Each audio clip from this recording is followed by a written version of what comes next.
Vande Matram, good morning, welcome. So, this morning we are going to have a discussion on the topic a perfect gift. Gift, that is the topic of discussion. The entire topic to be discussed right now is on a perfect gift. So, gift with this word we are well acquainted. Normally, we gift each other. That has been a habitual method. It has been almost a system. We are habituated with this system. There is no doubt of it. We gift each other, but we don't know really what really the gift, what type of gift we give, and with what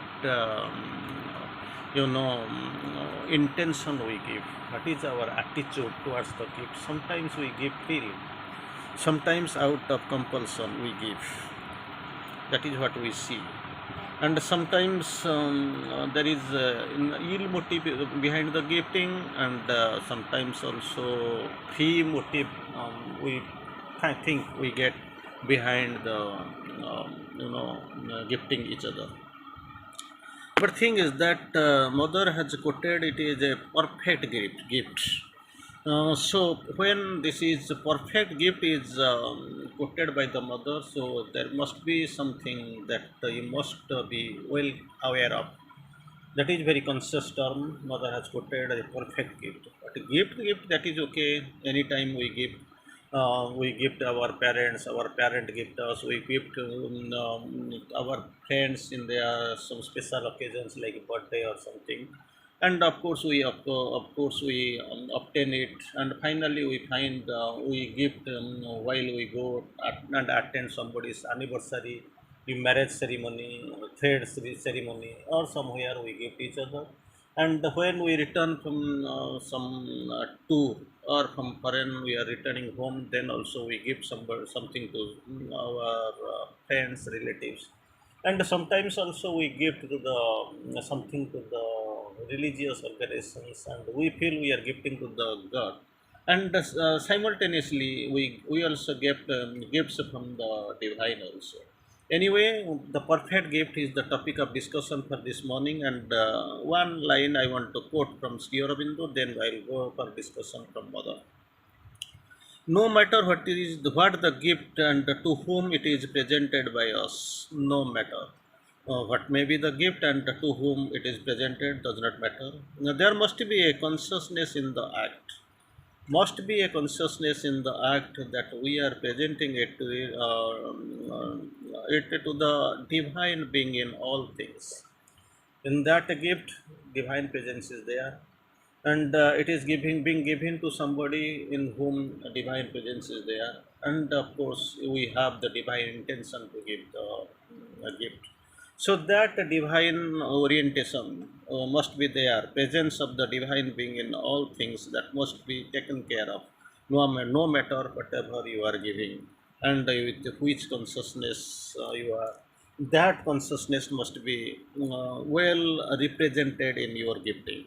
Anyway, we will go and see a perfect gift from the mother.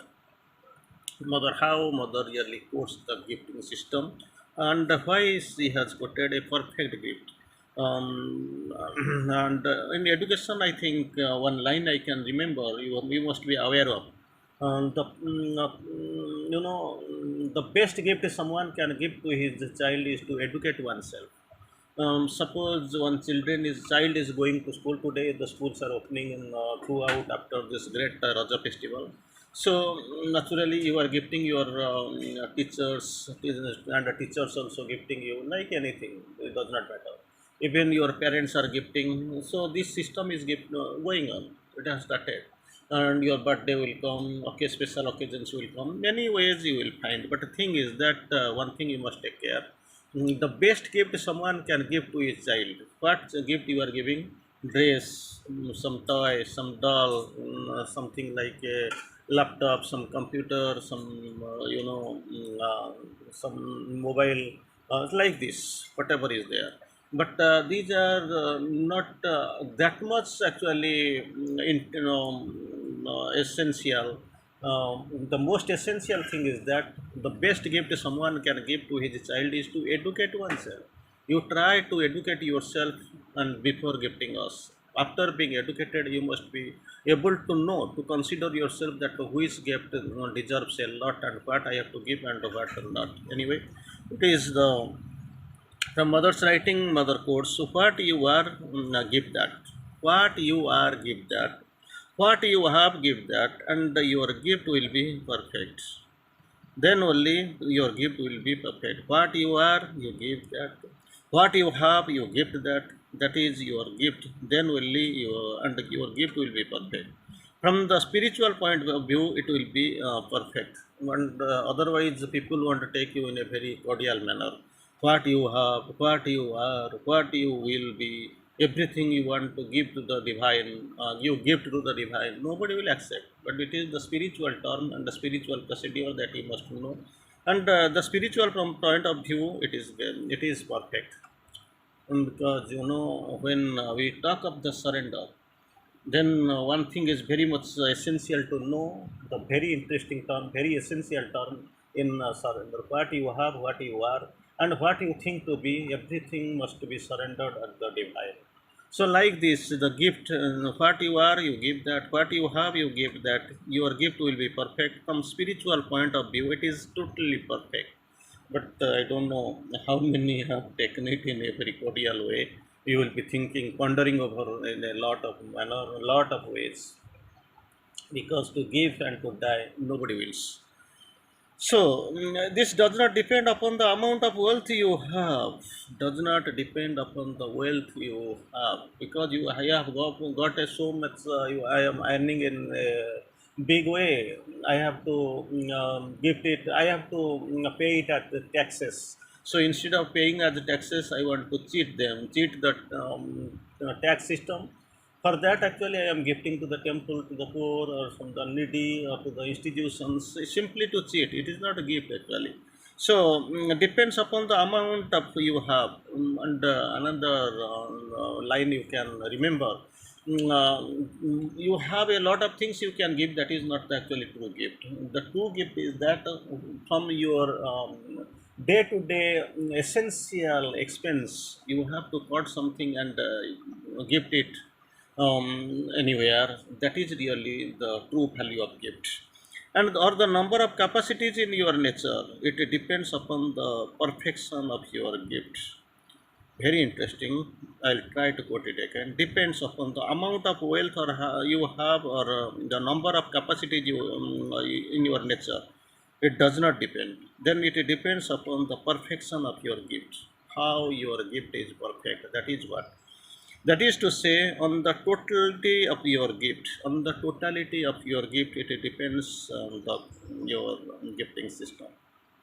Mother quotes,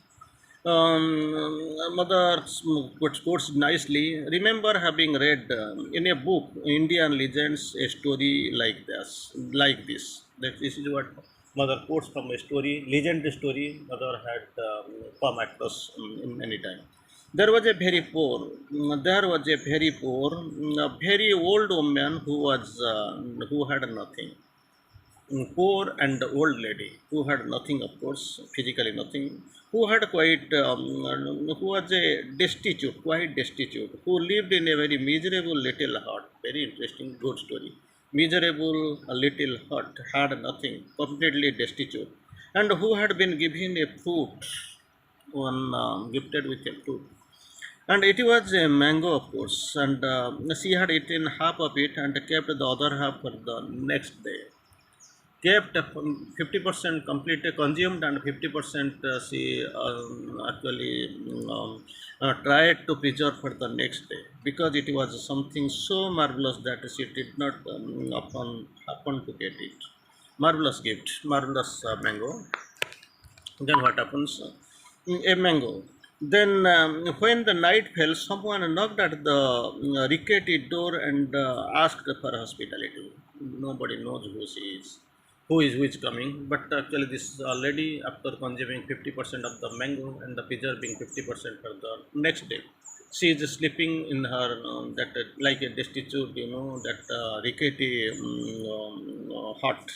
So small hut, she was sleeping. Somebody is coming, knocking at the door. rickety door and asking for hospitality. And this someone came and in and told her he wanted shelter and was hungry both times. Not only shelter but also hungry. And just imagine this destitute old poor lady having nothing, and even very difficult for her to offer a place. And moreover, this food is another. Hungry means you have to provide some food. So she told him, well, I have no fire to warm you. Very cold day. I have no fire to warm you. I have no blanket to cover you. Just imagine how the situation is. No fire to warm you, no blanket to cover you, and I have half a mango left. That only, that's what I can only give, nothing more. If you want it, I have eaten the first half and the second half is here. You can sleep, no problem, but I have no fire to warm you nor a blanket. So, if this is my real scenario, if you want, you can accommodate.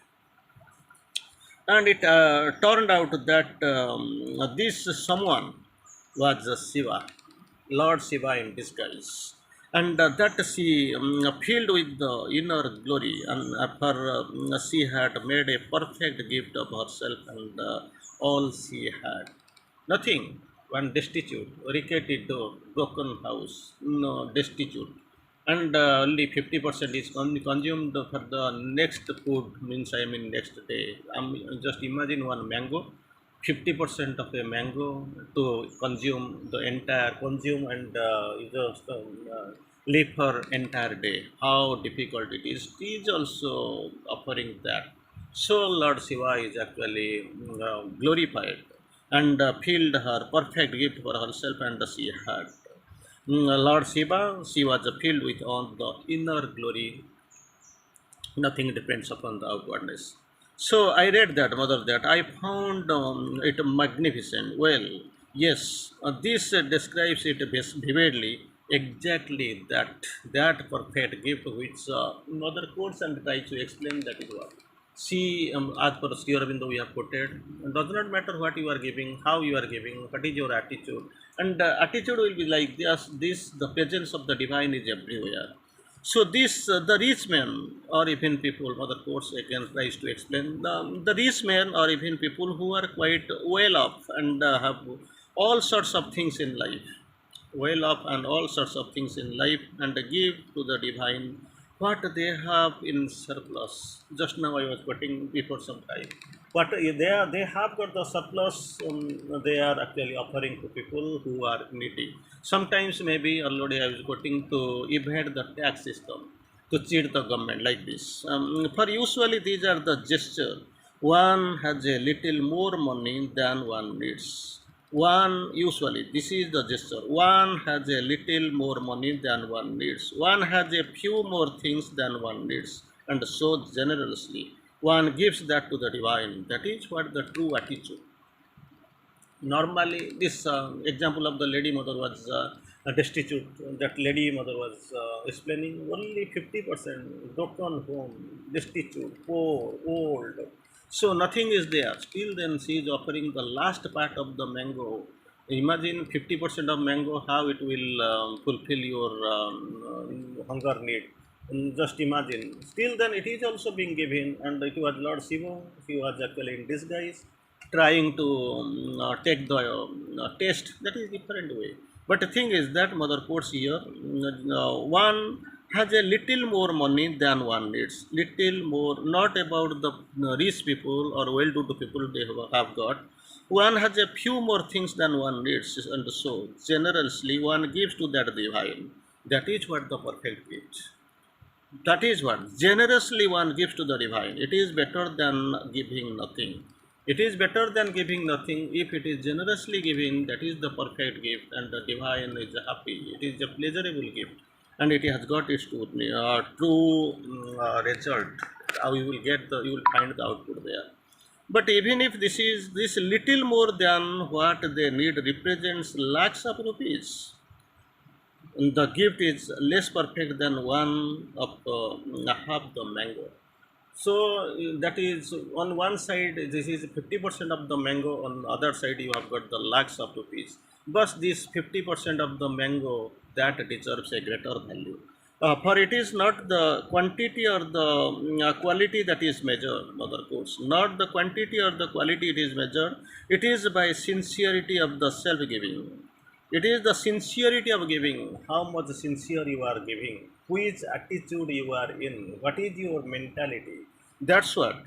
The sincerity of giving and the absoluteness of your giving. Two words Mother quotes very beautifully. Sincerity of your giving and absoluteness of your giving. That is the two terms Mother quotes. Finally, this is the major things. The major thing, main thing, that is what that has been explained by the Mother. So this is the great story we have listened. Mother is in a very beautiful way. Mother quotes that is what a gift. So, gifting others, if we have to see the presence of the divine everywhere. If that is there, then naturally your gift becomes a perfect gift. Bande Matra.